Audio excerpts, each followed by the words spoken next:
মুক্ত হতে পারিনি বলে আমাদের মুক্ত মিডিয়া কি ধরনের চ্যালেঞ্জের মধ্য দিয়ে মানবাধিকার উন্নয়ন ও নিরাপত্তার জন্য সংবাদপত্রের স্বাধীনতার প্রসার এই প্রতিপাদ্যকে সামনে রেখে নেত্রকোনার দুর্গাপুরে বিশ্ব মুক্ত গণমাধ্যম দিবস পালিত হয়েছে। যেন আরো পরিশীলিত হতে পারে সেই প্রেক্ষিতে তারা দিবসটি উপলক্ষে রবিবার রাতে সাংবাদিক সমিতির আয়োজনে সংগঠনটির কার্যালয়ে বীর মুক্তিযোদ্ধা, শিক্ষক, কবি, সাহিত্যিক ও রাজনৈতিক ব্যক্তিবর্গ সহ সুশীল সমাজের অংশগ্রহণে আলোচনা সভা অনুষ্ঠিত হয়। আমি একজন মূর্খ আলোচক, সেই ব্যক্তি একেবারে প্রাঞ্জল ভাষায় স্বাধীন।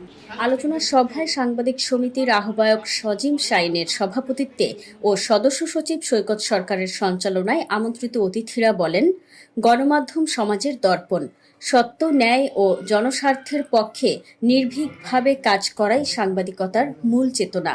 সংবাদ পরিবেশনের মাধ্যমে সমাজে সচেতনতা সৃষ্টি এবং দুর্নীতি প্রতিরোধে গণমাধ্যম গুরুত্বপূর্ণ ভূমিকা পালন করে।